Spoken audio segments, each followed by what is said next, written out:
بسم اللہ الرحمن الرحیم، اللہم صلی علی محمد و آل محمد۔ ایک موضوع جو ہر سال ماہ محرم کے آنے سے پہلے بہت زور و شور سے ڈسکس کیا جاتا ہے وہ یہ ہے، کیا محرم آنے سے پہلے ایک دوسرے کو نئے اسلامی سال کی مبارکباد پیش کی جائے یا نہ کی جائے؟ اور ایک بہت بڑی تعداد وہابیوں اور سلفیوں کی میسیجز کے ذریعے، پوسٹ کے ذریعے اور مختلف طریقوں سے نئے اسلامک سال کی مبارکباد پیش کرتے ہیں۔ تو آپ جانتے ہیں کہ سلفی، وہابی اور دیوبندیوں کی جو رائے ہے وہ یہ کہ اگر کسی چیز کا ذکر قرآن و حدیث میں نہ ہو اور اصحاب نے اس کام کو انجام نہ دیا ہو تو وہ حرام ہے۔ گو کہ یہ نظریہ بالکل غلط ہے۔ اگر کسی چیز کو منع کیا گیا ہو اسلام میں تو وہ حرام ہے، اور اگر کسی چیز کو منع نہ کیا گیا ہو تو وہ حرام تو نہیں ہے، یہ کہا جا سکتا ہے کہ وہ واجب بھی نہیں ہے۔ تو سب سے پہلے سوال یہ ہوتا ہے، کیا قرآن میں اور حدیث میں اور اصحاب یا دیگر لوگوں کی سنت یا روش یہ تھی کہ وہ نئے سال کی مبارکباد پیش کرتے ہوں؟ بس پہلا موضوع ڈسکس ہو گیا کہ ربیع الاول اسلامی سال کا پہلا مہینہ ہے، نہ کہ ماہ محرم۔ بس اگر کسی کو مبارکباد دینی ہے تو وہ ماہ محرم میں نہ دے بلکہ وہ ربیع الاول میں دے نئے سال کی مبارکباد۔ اب یہاں پر سوال ہوا عبداللہ ابن عباس سے، اور پھر ہم آپ کے سامنے اہل حدیث.com کو پیش کرتے ہیں کہ جب سوال ہوا ان سے کیا جائز ہے کہ جو بعض ممالک میں عیدیں منائی جاتی ہیں استقلال کے نام سے، جنہیں عید وطنی کہا جاتا ہے، کیا اس قسم کی عیدیں یا نئے سال کی مبارکباد پیش کرنا؟ تو ان کا جو جواب ہے، کل هذه الآیات مبتدعۃ وکلھا باطلۃ، کہ جتنی بھی عیدیں ہیں یہ سب بدعت ہیں اور باطل ہیں۔ اور اس کے بعد انہوں نے حرام کا تو نہیں کہا بلکہ کیا کہا، لیکن الافضل ان لا تبتدی بالتہنیۃ، لیکن افضل یہ ہے کہ آپ مبارکباد میں ابتدا نہ کریں۔ بس جتنے بھی سلفی وہابی ہیں انہیں چاہیے کہ وہ مبارکباد میں ابتدا نہ کریں۔ لیکن اگر آپ یہاں پر دیکھیں کہ انہوں نے ولادت جو ہے، اور جب بھی یہ بات کرتے ہیں ولادت کی تو ان کا مقصود ہوتا ہے یعنی رسول اللہ صلی اللہ علیہ وسلم کی ولادت، تو اس بارے میں تو بڑی صراحت سے کہہ دیا کہ یہ جائز نہیں ہے۔ اور جو دلیل دی وہ کیا دلیل دی؟ لأن النبي صلى الله عليه وآله وسلم لم يفعل ذلك ولا أصحابه رضي الله عنه،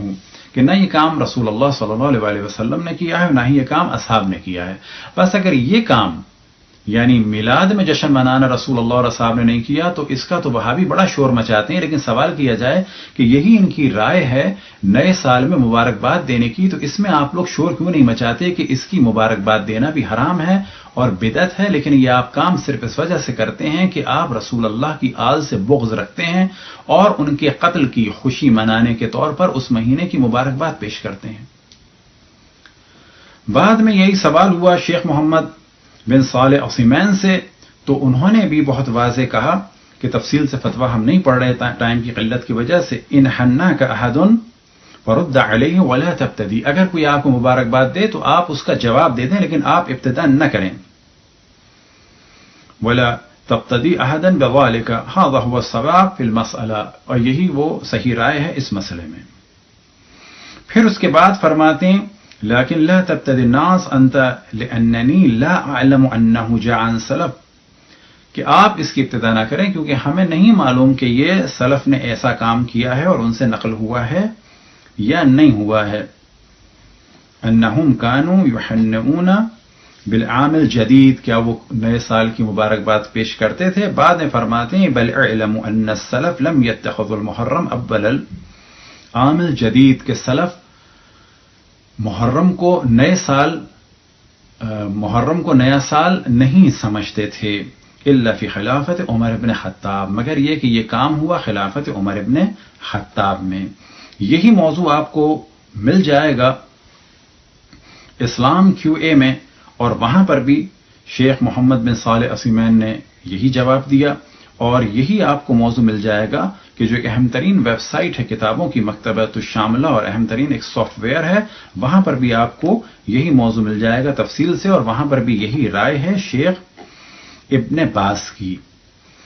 تو سوال یہ پیدا ہوتا ہے کہ اگر آپ کے پاس دلیل نہ ہو میلاد منانے کی، عزاداری کرنے کی، تو وہاں پر تو آپ شور مچاتے ہیں کیونکہ اس سے رسول و آل رسول کا ذکر ہوتا ہے. لیکن آپ کے پاس کوئی دلیل نہیں ہے نئے سال کی مبارکباد پیش کرنے کی، تو یہ آپ پیش کرتے ہیں، اور کمال یہ ہے کہ آپ کے علماء اس پہ خاموش رہتے ہیں. وجہ یہ ہے کہ اس مبارکباد کو پیش کرنے میں انہیں قلبی سکون ملتا ہے، ایک تو شیعوں کو تنگ کر کے،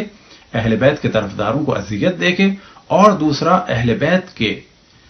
سے منسوب اس مہینے کے جس میں ان پر ظلم ہوا اس کی خوشی کو پیش کر کے آپ کا دل ٹھنڈا ہوتا ہے، کیونکہ آپ کہ دل میں وہ محبت کہ جو رسول اللہ صلی اللہ علیہ وسلم کی ہونی چاہیے وہ نہیں ہے، بلکہ اس کے برعکس 1000 گنا زیادہ محبت بنو امیہ کی اور دشمنان رسول اللہ کی اور دشمنان آل رسول اللہ صلی اللہ علیہ وآلہ وسلم کی ہے. بس پھر ہم اس جانب توجہ دلائیں کہ ربیع الاول اسلامی سال کا پہلا مہینہ ہے کہ جسے رسول اللہ صلی اللہ علیہ وسلم نے قرار دیا تھا.